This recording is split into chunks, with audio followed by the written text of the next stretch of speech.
Welcome back to कोडी। इस video में हम पाइथन के एक और इम्पोर्टेंट टॉपिक स्ट्रिंग्स को डिटेल में समझेंगे, जैसे उनका structure, indexing, slicing and string functions. साथ ही टाइप्स ऑफ ऑपरेटर्स भी पढ़ेंगे जिनका यूज हम हर प्रोग्राम में करते हैं। चलिए स्टार्ट करते हैं। तो टाइप्स ऑफ ऑपरेटर हमने लास्ट वीडियो में स्किप कर दिया था, तो आज हम यहीं से स्टार्ट करते हैं। There are 4 types of operator in Python. सबसे पहला होता है अर्थमेटिक ऑपरेटर्स। अर्थमेटिक ऑपरेटर्स के अंदर प्लस माइनस, मल्टीप्लाई, डिवीजन, ये सब कुछ हम ऑपरेट कर सकते हैं इन ऑपरेटर्स की मदद से। ठीक है, तो मैं लेट्स टेक एन एग्जांपल। हमारे पास एक ए वेरिएबल है जिसकी वैल्यू है 10 और हमारे पास एक बी वेरिएबल है जिसकी वैल्यू है 60। ठीक है, उसके बाद हम इसे प्लस ऑपरेटर की हेल्प से मैं इन्हें प्रिंट करता हूँ, ये प्लस बी। ठीक है, तो यहाँ पे जो ऑपरेटर हमने ऑपरेंड यूज किया है इसका नाम है प्लस। प्लस ऑपरेटर की हेल्प से मैं ए प्लस बी को प्रिंट करवाऊंगा। ठीक है, तो अभी टर्मिनल में आउटपुट शो होगा। सो वेट एन मिनट, ये देखो, तो हमें यहाँ आउटपुट नज़र आ रहा है 17, क्योंकि 10 प्लस 60 कर चुका है। अब हम यहाँ पे ए minus B, A multiply B, ये भी हम यहाँ देख लेंगे। ए मल्टीप्लाई में यहाँ ए माइनस और इक्की डिवाइडेबल। ठीक है, अभी से मैं रन करके आपको दिखा देता हूँ। तो हमें यहाँ ए प्लस बी का आउटपुट नज़र आ रहा है, यहाँ ए माइनस बी का, ए मल्टीप्लाई बी का और ए डिवाइड बाय बी का। इस तरह से हम अर्थमेटिक ऑपरेटर्स का यूज़ कर सकते हैं। अब इसके बाद आते हैं रिलेशनल ऑपरेटर्स। रिलेशनल ऑपरेटर्स क्या होते हैं? तो रिलेशनल ऑपरेटर्स के अंदर इक्वल्स टू, और इसे हम कंपैरिजन ऑपरेटर्स भी कहते हैं। मतलब जैसे हमें किसी चीज़ को कंपेयर करना है, जैसे यहीं मैं एक बार इसे कमेंट आउट करता हूँ। अब जो ए है और बी है, अगर मेरे को फाइंड करना है कि क्या ए बी के बराबर है, तो इसके लिए मेरे को कंपैरिजन जो ऑपरेटर्स आते हैं उनका यूज़ करना होगा। Print A is equals to B. तो इसका मतलब क्या होगा, डबल इज इक्वल्स टू का कि क्या ए बी के बराबर है। और अब मैं अगर इसे रन करता हूँ तो यहाँ पे जो आउटपुट आएगा वो आएगा फॉल्स, कि नहीं ये इसके बराबर नहीं है। ये देखो यहाँ पे आप देख सकते हो फॉल्स। ठीक है, तो इसी तरह अगर आप किसी भी तरीके का कंपैरिजन करवाना चाहते हो तो वो हम रिलेशनल ऑपरेटर से करवा सकते हैं। अगर मैं यहाँ चेक करना चाहूँ कि क्या ए बी के इक्वल नहीं है, ठीक है, और मैं इसे भी प्रिंट कराऊंगा तो यहाँ पे आएगा फॉल्स। अगर आप प्रिंट करवाना चाहो कि print print A is less than B, और यहाँ प्रिंट करवाओ कि A is greater than B. ठीक है, तो अब यहाँ पे बताओ मेरे को कि अगर मैं ए इज इक्वल्स टू बी अगर प्रिंट करवाता हूँ तो जैसे फॉल्स हमें यहाँ आउटपुट आया है। अगर मैं A not is equals to B अगर प्रिंट कराऊंगा तो आप मेरे को कमेंट्स में बताओ कि इसका आउटपुट क्या आएगा। ठीक है, और ए लेस देन बी का, ए ग्रेटर देन बी का। तो मैं अब आपको यहाँ रन करके दिखाता हूँ। सॉरी, मैंने इसे सेव नहीं किया। Run code.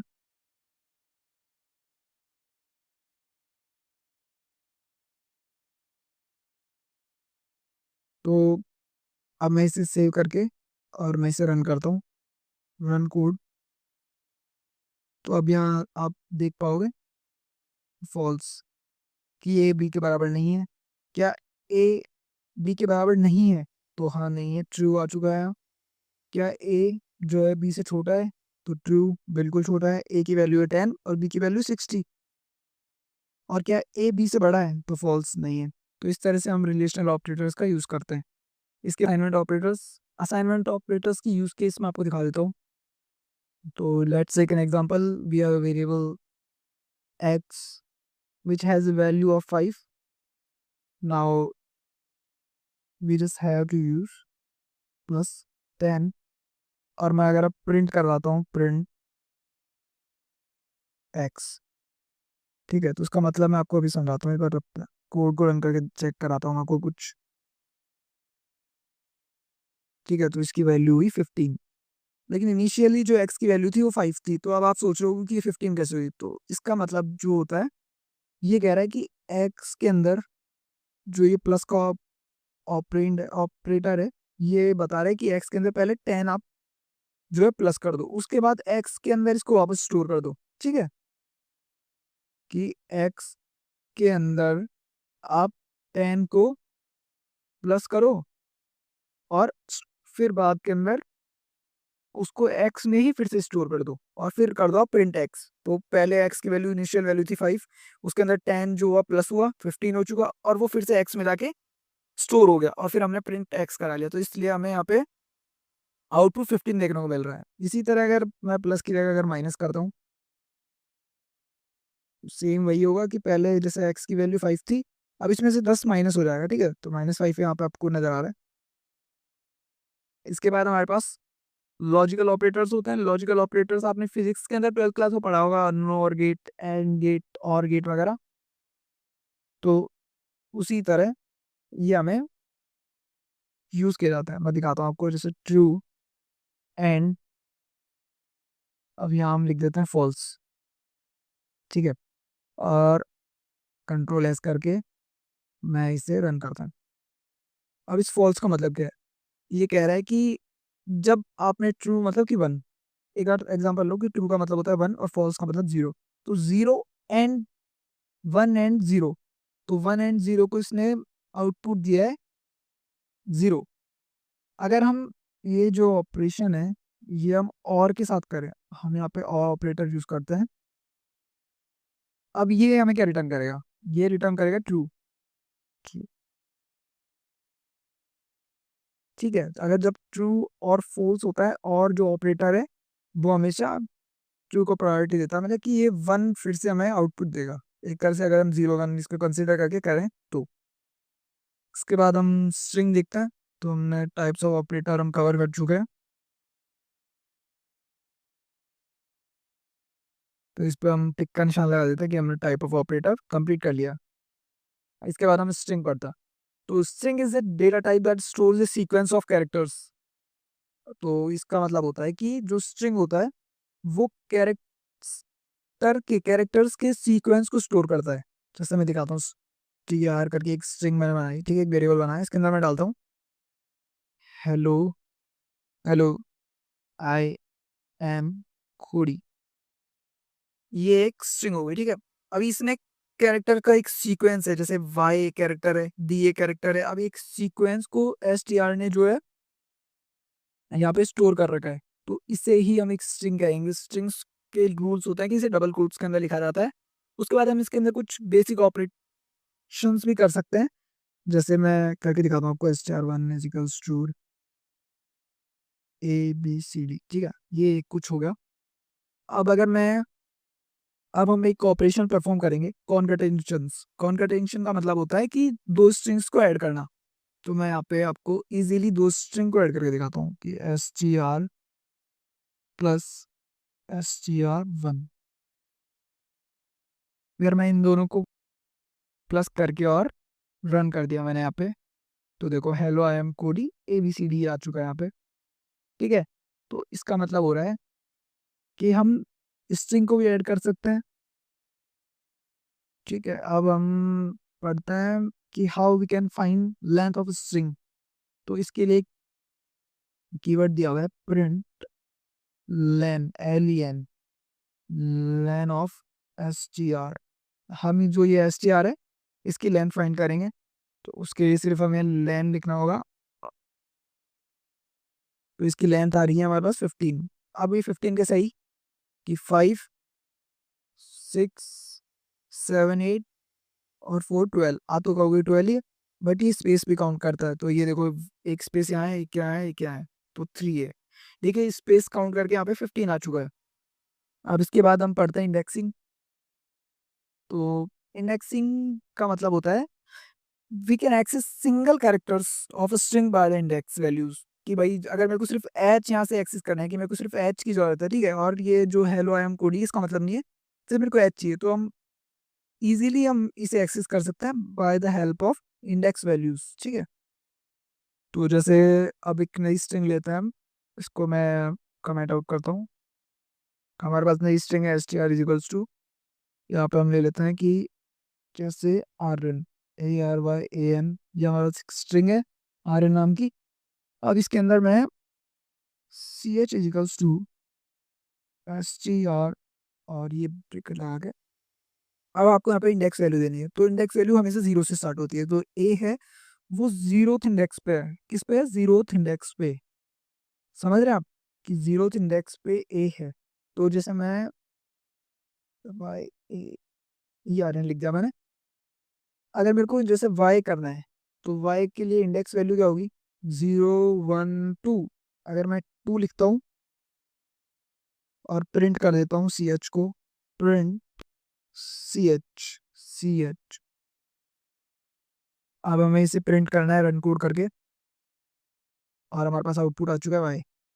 ठीक है, इसी तरह अगर आपको 0 1 2 3 4 जीरो से इंडेक्स स्टार्ट होती है इंडेक्स वैल्यू, और मैक्सिमम कहीं तक भी जितनी बड़ी आपको स्ट्रिंग है वो होगी। ठीक है, इसके अंदर एक नेगेटिव इंडेक्सिंग इंडेक्सिंग का भी कॉन्सेप्ट है।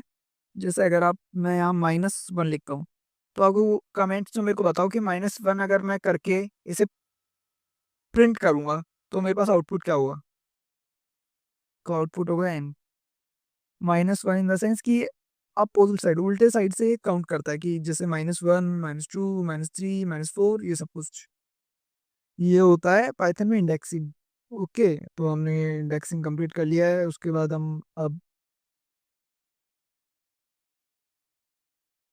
अब हम स्लाइसिंग देखते हैं।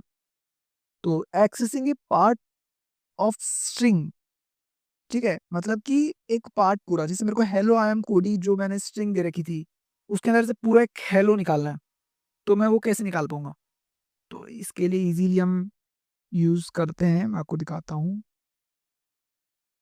अब हम फिर से इसी को यूज करते हैं, मैं इसको अनकमेंट कर देता हूँ। अब इसके अंदर भी हमें इंडेक्स वैल्यू यूज करनी है। अब वो कैसे करेंगे कि जैसे ये हेलो है, ठीक है, तो हेलो का एच है 0 इंडेक्स पे, 0 1 2 3 4। ठीक है, तो मेरे को जीरो से लेके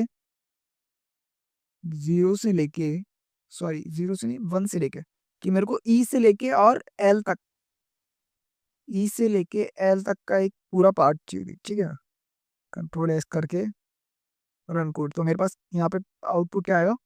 ई डबल एल आ चुका है।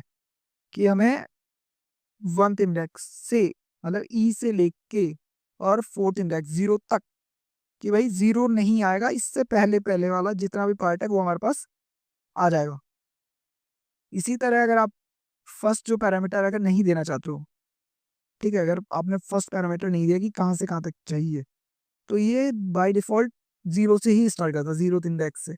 ये ऐसे स्टार्ट करेगा, और आपने लास्ट पैरामीटर दे दिया कि 4th तक, कि 4th इंडेक्स से पहले पहले हमें पूरी जो भी वैल्यू है वो चाहिए।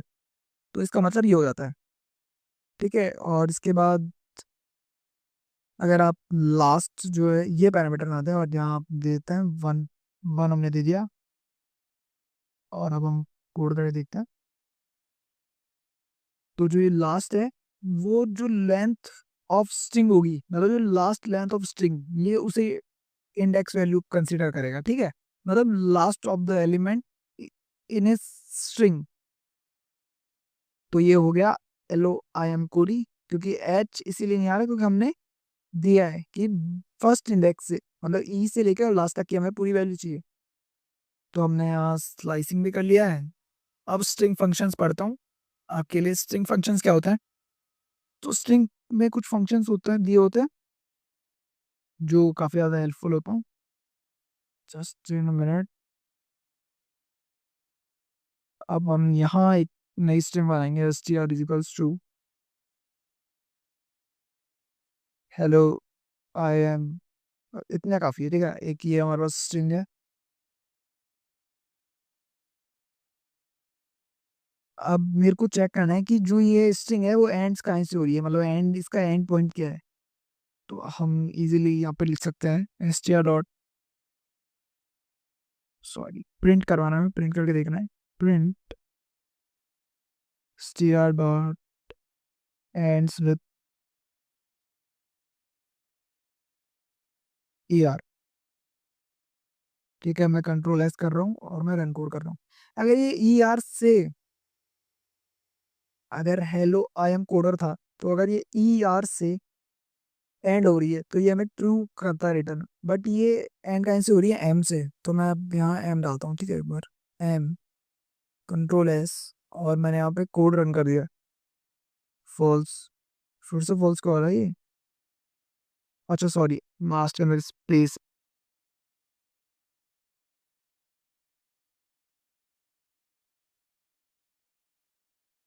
चेक करते हैं।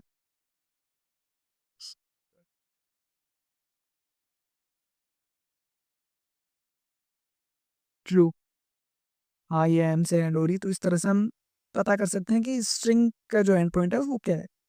अगर अब जैसे मैंने हेलो, जो हेलो का एच है वो हमने स्मॉल लिखा है, अब जो